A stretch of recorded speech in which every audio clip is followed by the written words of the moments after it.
Grief has taught me the deep love he has for me. Grief has taught me the deep love I have for him. Grief and this whole experience has taught me that we made a good life. It was messy. It was beautiful. And I'm glad I did it. And I was sitting there when he took his last breath, and what a gift. What a gift. It wasn't grief, it was a gift. This is Nadine Cooper. Every once in a while, you sit down with someone whose wisdom hasn't come from reading about life. It's come from living it. Today's guest is my longtime friend, Nadine Cooper. Nadine has spent decades helping people heal through energy work and belief coaching. But more than any title or certification, she's someone who has quietly spent a lifetime helping people remember who they really are. We talk about grief after losing her husband, why so many of us stay trapped in stories that no longer serve us, what forgiveness actually does, how change happens, and why our worth has never depended on our circumstances. If you've ever wondered whether people can really change, or whether you can, I think you're going to love this conversation. I'm Steve Harris, aka Rivers. This is the Grandpa Channel. Let's listen. Today we have a great guest, and I've really been looking forward to this interview. A wise and wonderful woman by the name of Nadine Cooper. And Nadine, welcome to the Grandpa Channel. Thank you. I'm glad to be here. No, really, are you glad to be here? I am glad. I guess tell us just a little bit about yourself, maybe in a small arc of your personal story. Yes, I grew up in Twilla. We've traveled around during our married life to several different places in the West. I have a degree in speech drama, PE and art, and then master's degree work and I'm a certified clinical hypnotherapist as well as an internationally certified trainer and facilitator. I have a Thursday night thing on Facebook, and if I learn how to do YouTube better, I can put it on YouTube. And if I can wrangle my grandkids, I do that. I have 6 children and 23 grandchildren, and my son just got married, and which gave us 3 great-grandchildren. I love being with my kids. Since I was young, I had people come to me, talk to me, tell me things that they don't tell anybody else. And what I believe is that I'm here to assist and heal the hearts of mankind and to bring them closer to their Savior and to who they really, really are. Mm-hmm. What a wonderful way to introduce yourself. And I'd like to point out that your husband, Hal, passed away about 1.5 years ago. So you are a widow, officially a widow. Based on you're 39, aren't you? I am, most definitely. What has life taught you the hard way, Nadine? Looking back over these the decades of your life here on planet Earth. I don't think life is hard. I think it has hard moments, but when moments are really hard and life is hard, to be close to the Lord helps, and to be grateful. To be grateful. There's always something to be grateful for. And when I'm grateful, life is better. It's really interesting. My dad died when I was 2 and my sister was 3 months old. So my mother, being a single mother and raising 2 kids, she was grateful that she had an education. But what that did is that hard piece, there was always a longing for a father. But what that did for me is gave me a bigger view on life, to be kind and to look forward to what comes after this life, that life is much bigger than this, and this is for only a moment. You've spent years helping people change. what first made you interested in understanding why people behave the way that they do? That's a very good question.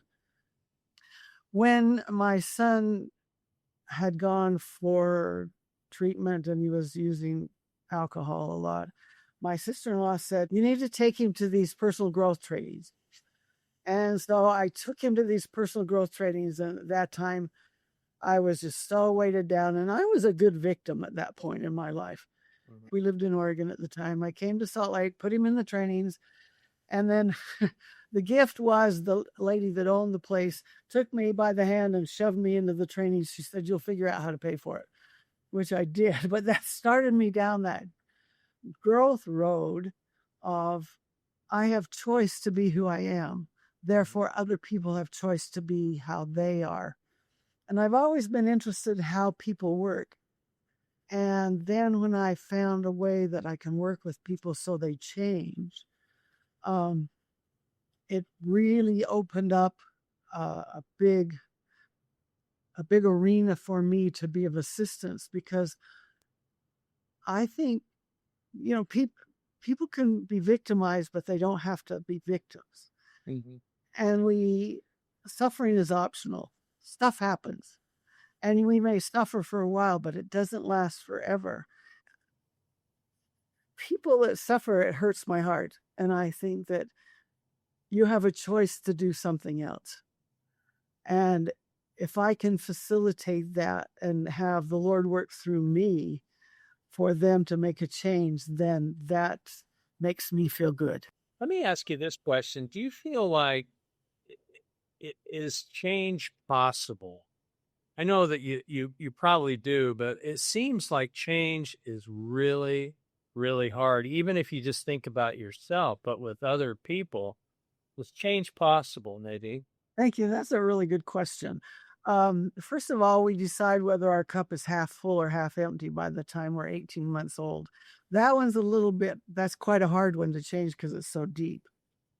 And then because we develop a story about the world, when trauma happens, I'm trying to think of an example. We can either decide that it really sucks and we're really bad, or we're good. You look at people who've overcome the ghetto, but we start to write a story and we stick to that story. And people get so invested in their story, they leave gold on the floor. Mm-hmm. And their story, people will die for their story. And people that have been abused, it's hard for them to forgive because they think then that makes it okay, and it doesn't. Forgiveness is for the person, the victim. And to forgive is to free you up to write a new story. It doesn't mean you go back. The wonderful thing about our mind is that we can step out. We're the only species that can kind of step out of our mind and view what our mind is doing or has done. I'll give you an example that I had. And this was a hard time. So when I was 11, 12, they did daddy-daughter days. So they had little things and you danced and daddies came. And I didn't have a daddy. So my uncle came one year. And then when I was almost 12, the teacher had her husband come. And it was so miserable. Oh dear, it was miserable. And I thought, what's wrong with me? Nobody likes me. It was just an awful time. And because we're the center of our universe, that meant it was all my fault and I did all this stuff or not. So what I did was I went back and I kind of stepped back from it and I looked at the situation from everybody's point of view. And what I learned, because now I'm older and I have more resources than I did at 12, is I saw that poor man was so uncomfortable. He was so shy. He was just so out of his element. He was doing this for his wife because he loved her and he could hardly wait for it to be done. It wasn't even about me. We were just trying to make good of a bad situation. But that freed me up to think better about myself so that I wasn't such an unwanted person. So change is possible. Good. If you change. What stops people from having change is what's called secondary gain. We're getting something out of it. Change is possible if we get way down deep. And then what I dive for is their beliefs. What's the belief that's running you? And what's the belief that's underneath that? Because you have layers of belief. After all these years, what do you think people misunderstand most about themselves? Their value and their worth. Really? Hands down. And We misunderstand our capabilities too. Sometimes we play small, me included. We misunderstand what a miracle we are. We are absolutely the miracle that the universe created the world for. Give me an example of that miracle or miracles. What are you thinking that maybe we don't fully quite understand or look at really carefully, but there are times when I feel like there's no miracles here. Okay. Do we play it so small and think we cannot get out of the mess we've created? And so we stay. That would include abusive relationships. That would include work relationships that don't work. Oh, I don't have enough skills to go out and find another job. Nobody would want me. Always hold ourselves back. Do we trust enough to step into the abyss? I've got plenty of times when I should have trusted the Lord and I didn't. But I'm learning. I'm learning to trust more and more because we get so stuck in what we can see. And all we can see is this myopic view that's right here around us. When if we just take a step out into what if, then if I believe that I'm a miracle and I believe that God loves me, and I believe that all these hard times are to make me better, and I choose to look at it that way, then I'll be better. Then I will change. When the fun thing to do is to, at the end of the day, or even in the middle of the day, to say what your success for the day is. How have I changed today? Or what did I do? That's as simple as I made my bed. I just stopped and I looked at the marvels around me. I looked at children play. That's the wonderful thing about being a grandparent, is we can watch children develop that we never watched when we had our own and we were so busy doing everything that we had to do. We can look at the miracles around us. That helps change. Let's change gears for just a minute. And if this is too tender of a topic, we can certainly, move to another one. But I cry, but I'll be okay. That's totally fine. Losing your husband a year and a half ago changed your life. And looking back over the last year and a half or so, what has grief taught you that you couldn't have understood any other way?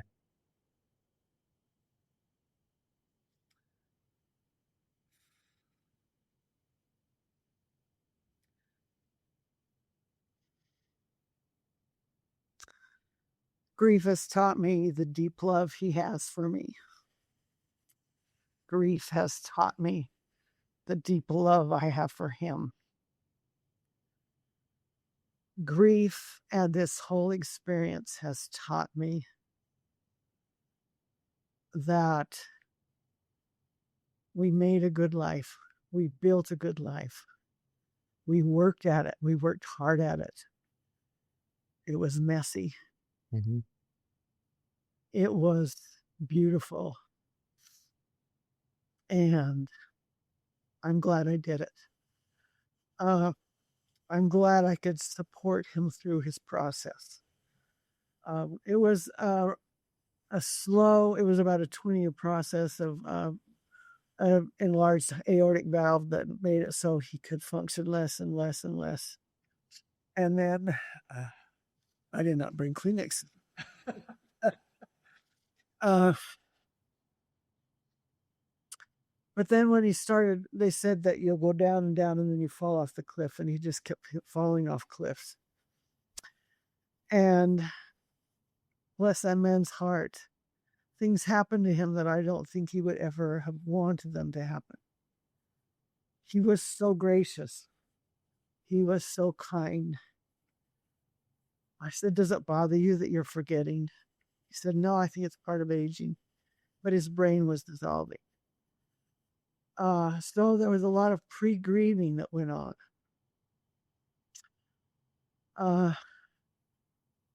The grief has made the spirit closer to me. And I am so optimistic because my cup is half full. One more. We're going to get past this. It's going to go. It's going to go. But then it just slowly crept in that this would be the end of this part of his life. And now looking back, I have a lot of shoulda, woulda, coulda, should have stayed more, should have done more. At the time, I did the best I could. I remember my mother taught me when she had to put her second husband in the care center, she didn't go over and stay all day. She came a couple of times a week because she took care of her. And so I learned during this pre-grieving process to take care of myself. It has cost me a bit of health issues. However, I did the best I could. And the grief because of what I believe and know is that it's not the end. And if, in fact, the next life is here, I feel him. It's so sweet because when I don't feel good or I'm really grieving and feeling sort of alone, he will come for a moment. He'll pass through. He'll come. And he has a special way of coming that some people might think is crazy, but they can mess with electricity, and he does turn the light on. Really? He does. He turns the light on his side of the bed. Really? He does. And we learned that when my sister was dying and when my mom was dying, the spirits turn the lights on. I'm here. I'm here. So in my mind, there is no doubt of the reality of what comes next. Mm-hmm. So grief has taught me to stick closer to the spirit and to think bigger, to learn more. Yeah. What has surprised you about grief?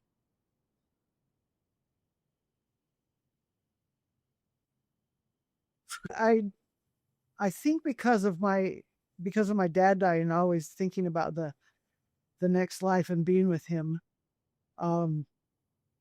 That's part of the continuum. What surprised me is he stayed longer than he needed to because he knew I didn't like to be alone. And I have not felt alone. It's been okay. I have my granddaughter here and she comes and goes because she's in school. And I see her like for 10 minutes a day. But it surprised me how I don't feel alone. Really? That surprised me. Yeah. Because I like to be with people. But I'm okay here. Another thing that surprised me is the day before when he was getting ready to die is how much I felt the spirits here. I felt his mother and father and my mother and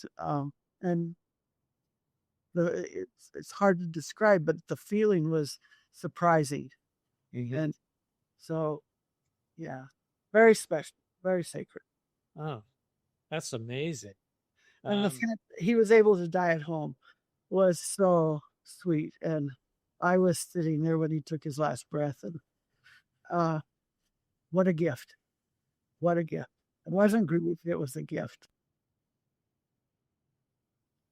What do people often get wrong when trying to help somebody who's grieving, Nadine? We often, me included, here's what you need to do. Well, if I were you, and when people are grieving, they they just want to tell their story. Yeah. So my job is to listen. Yeah. And my job is not to go, well, when my husband died, blah, blah, blah, blah, blah, blah. When my mother died, blah, blah, blah, blah, blah. When my daughter-in-law was dying with cancer, blah, blah, blah. No, I've done that. We've all done it. We've all done it. So that's I think what we get wrong. And a grieving person just needs somebody to talk to. That's all. What kind of a question would you ask a grieving person? What do you miss most? Really? What do you miss most? Because when people die, what we miss most is not as much them as the patterns that we had. Did you lose your pattern of making coffee or breakfast for him or her or going here or there? What do you miss most? Or how is it? How are you doing doesn't quite do it. Because that's the old cliche of, oh, I'm fine, because I am fine, but what do you miss most? What? I'm not to the point yet where I think a lot about the nice times, because the hard times are still there. But what do I miss most will get people started. What do you think of the question, and I'm guilty of asking this question, people who are grieving, of what can I do for you? Does that put an undue burden on an already grieving person, or would you phrase it differently, or is that an okay question? Well, we're tuned to say nothing. I'm fine. Are we used to receiving? Have we been willing to let ourselves receive? I'm still working on it, and every time I think I've got it conquered, I don't.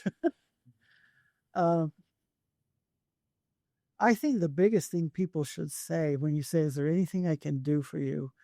Please listen. Please listen to me. And when one of our dear friends, Margaret Sadowski, when her husband died, she said, please don't forget me. That's what she asked for. And I think, what can I do for you? Don't forget me. Please include me. Please.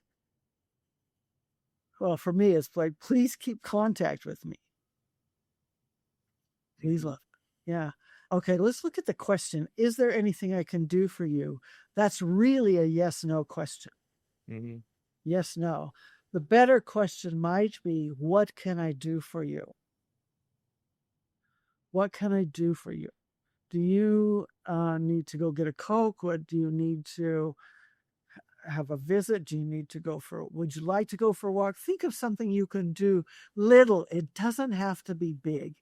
I'm here to listen, because really the best, and I've told several people, because of where I've been with legal stuff, when your time comes, I'm just more than happy to help you through the mess, through the, navigate.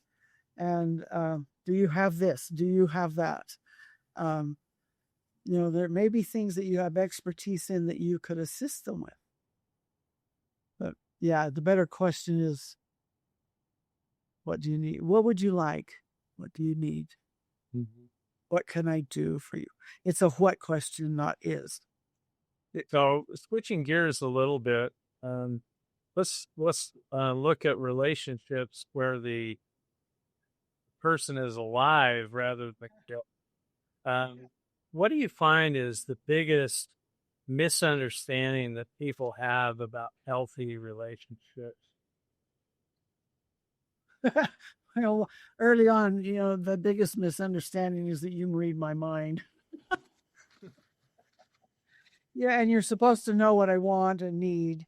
Yeah. And my personal life, when we were first married, I assumed he would like to communicate more than he did. I don't think you're alone in that. So we had years of learning to communicate and him speaking and and building a rapport together. And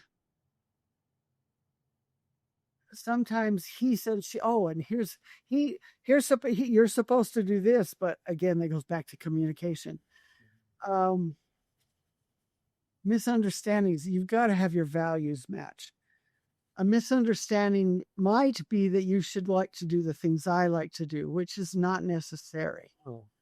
It's not true. If your values match up, then you have well-rounded children that like to do some of what each one of you like to do. Another misunderstanding is that we're going to live happily ever after, forever, and that doesn't happen. And I get clients that come in and want me to change them, and you can't change anybody. You can only change yourself. So that's a misunderstanding that I sure hope we have less and less people going into marriage to change somebody. You don't, whatever bothered you to begin with only grows in a marriage. It just gets bigger. I'm laughing nervously, not.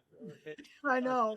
Marriage is perfect, but, just laughing nervously for other people. Because it's true, isn't it? It is. The little things that were, that's no big deal. And then you get married and it grows and it grows. Well, and it's complicated by relationships you have with your kids, their spouses, and kind of a good news, bad news joke. The good news is families can be forever. Yeah. Bad news is families can be forever. It's hard to get through that sometimes. Right. And see the people I love the most, and I want to kill them. I know, yeah. And why did you marry that person? Yeah. Yeah. Like, yes. And then when we're young and we get married, we think, what I do only matters to me, but that's not true. And I'm only marrying this person. No, that's not true. You're marrying their family. So you dang well ought to pick a family that matches your family. Yeah. Because you're bringing it all in. And I heard a thing once, when you're in bed, it's not just the two of you, it's really 8 of you or 6 of you, because you've got mom and dad. I mean, it's a system. And we really think that we live in a bubble. I like the idea of you saying it's a system. Yeah. I think, and it's a system that we may or may not be fully aware of. We're not. Yeah. I study the Hellinger model, and it's so interesting to see when we enlarge our point of view to see the systemic piece and how we repeat patterns. And here's another thing I thought of before we got on there. You're going to marry your mother or your father, and you're going to be mad about that. So get over the judgment. Yeah. I absolutely married my father. I married the stories my mother told me about my father. Yeah. And my girls have married their father. I've always thought that a good book title, I'll let you write it, that it would be My Mother, My Wife. I think that kind of has a nice... My father, my husband. My other book title is If I Talked to You the Way I Talk to Myself, I Wouldn't Have Any Friends. I think another misconception is that we're not ever going to grow old. No, that's right. Yeah. And nothing's going to happen. Yeah. It's going to be all roses, and you don't grow that way. No. So this is a tough question. I'm going to ask you to be honest, but you are honest. Yeah, I'll be honest. Have you become more compassionate as you've gotten older? And if so, why? Because I want people to be compassionate with me. Those are selfish motives, right? Well, we don't do anything. There isn't something in it for us. There's something in it for us. Yes, I have become more compassionate. Become more compassionate because I see their suffering and I want something better for them and better for me. And I think we have the ability to become more compassionate or hard. It's a choice, because of what we go through. Mm-hmm. Nadine Cooper, what superpowers have you either been blessed with from birth or have picked up along the way? Give me a couple of ones that pop into your minds and then give me an example. Okay. First of all, gifts and talents are given to you, and with practice, they become a skill. And so, what I've practiced, I am gifted with the gift of rapport. Mm-hmm. This is kind of interesting because it's kind of interesting to acknowledge myself and not be bragging. I am gifted with the gift of rapport. I'm gifted with the gift to heal. I'm gifted with the gift to have the Savior work through me. I am gifted with the gift to make hard things simple for people to understand. Complicated things simple. I am gifted to see the big picture. I have developed a gift of compassion and love. And I think another gift that I am gifted with is a gift of spirituality. Mm-hmm. To know and seek after the best things. When we lived in Oregon, we were in one of the 10 most remote spots in the United States. Hal was a chemist, a chief chemist in a silver mine. And so he was 20 miles away up on the mountain, and we were 75 miles from the grocery store. And so it was Christmas Eve. This is a big family story. We started a tradition to stop the hubbub and have clam chowder and rolls and read the Christmas story. Okay, we were right in the middle. We were starting that, and we got a call from the local policeman. There was a woman who was with a truck driver. She was schizophrenic, and she wanted out. She didn't feel safe, and she got out and walked through the snow a couple of miles to a ranch house, and she wanted to stay with a Christian family. And so the policeman brought her to our house. And so I gave her the robe I had made, and we put her up for the night, and we took care of her, and we had Christmas presents for her Christmas. And then the next day we got a bus ticket for her because she wanted to leave. She had to get out. And so we sent her on a bus to Salt Lake. Never heard from her again. But the gift that was to our family to have compassion enough to take her into our home and to feed her and take care of her was one of the big lessons of our family. Oh. And people that are homeless on the street, I think it's a gift for us to send energy and a prayer and see them and say, God bless you. Even if we just think it, that matters, because thoughts are matter. Thoughts make a difference. I'm so appreciative that you've shared your gift and gifts with us on the Grandpa Channel. Thank you, Nadine Cooper. Thank you for inviting me. I loved it. I'd be happy to come back. Okay, sounds good.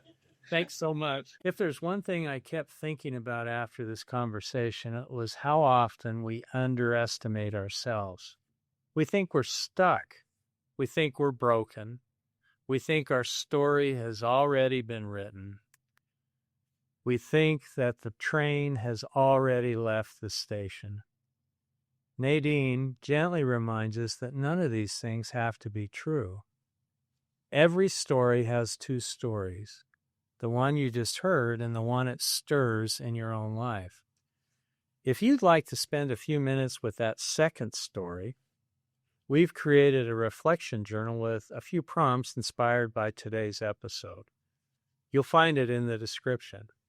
Because here at the Grandpa Channel, we believe we're all more alike than different.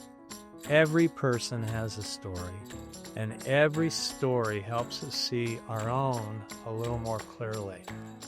Until next time, this is Rivers from the Grandpa Channel signing off. Keep looking for the stories that connect us all. What do you miss most?